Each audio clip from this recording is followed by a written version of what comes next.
কঠিন সংকটের মধ্য দিয়ে এবার ইরানে আগাম প্রেসিডেন্ট নির্বাচন। শুক্রবার সকাল ৮টা থেকে শুরু হয়ে সন্ধ্যা ৬টা পর্যন্ত ভোট গ্রহণের সময় নির্ধারণ করা হয়েছে। সকাল থেকেই কেন্দ্রে কেন্দ্রে ভোটারদের উপস্থিতি। হেলিকপ্টার দুর্ঘটনায় প্রেসিডেন্ট ইব্রাহিম রাইসির আকস্মিক মৃত্যুতে তার উত্তরসূরি নির্ধারণে মনোনয়ন পান ৬ জন প্রার্থী। তবে শেষ মুহূর্তে ২ জন প্রতিদ্বন্দ্বিতা থেকে সরে দাঁড়ান। দৌড়ে রয়েছেন পার্লামেন্ট স্পিকার মোহাম্মদ বাঘের গালিবাফ, আইন প্রণেতা মাসুদ পেজেকশিয়ান, জ্যেষ্ঠ নিরাপত্তা কর্মকর্তা সাইদ জালিলি এবং নিরাপত্তা কর্মকর্তা মোস্তফা পুর মোহাম্মদী। এর মধ্যে বাঘের গালিবাফ এবং সাইদ জালিলি ইরানের সর্বোচ্চ ধর্মীয় নেতা আয়াতুল্লাহ খামেনির আস্থাভাজন। ধারণা করা হচ্ছে তাদেরই কেউই হচ্ছেন পরবর্তী প্রেসিডেন্ট।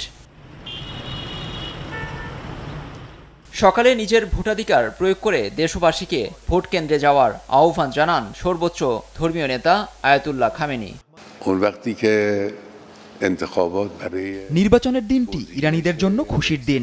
জনগণের অংশগ্রহণের উপর নির্ভর করে ইসলামী প্রজাতন্ত্রের দীর্ঘায়ু, স্থিতিশীলতা, সুনাম এবং সম্মান। দেশটির স্বরাষ্ট্রমন্ত্রী জানিয়েছেন, নির্বাচনে দেশজুড়ে ৬০,০০০ ভোট কেন্দ্র রয়েছে। এবার ৬,৫২,৫২,০০০-এর বেশি ভোটার। তবে দীর্ঘদিনের পশ্চিমা নিষেধাজ্ঞা, অর্থনৈতিক সংকট, সরকারের কঠোর নীতি এবং সংস্কারপন্থীদের সুযোগ না দেয়ায় এবারের প্রেসিডেন্ট নির্বাচন নিয়ে খুব একটা আগ্রহ নেই তরুণ ভোটারদের মাঝে। আশা করি দেশের সার্বিক অর্থনৈতিক অবস্থার উন্নতি এবং মুদ্রাস্ফীতির হার কমানোর দিকে নজর দেবে সরকার। এই দিকটি নিয়ে আরও কাজ করা গেলে দেশের উন্নতি সম্ভব, বিশেষ করে ইরানের তরুণ প্রজন্মের জন্য।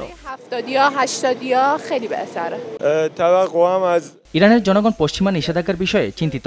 বছরের পর বছর নিষেধাজ্ঞার কবলে আমরা, যা খাদ্য, বাণিজ্য সহ অর্থনৈতিক খাতকে প্রভাবিত করেছে। সব ঠিক থাকলে শনিবার প্রেসিডেন্ট নির্বাচনের ফল ঘোষণার কথা রয়েছে। লুৎফর কবির, নিউজ ডেস্ক, দেশ টিভি।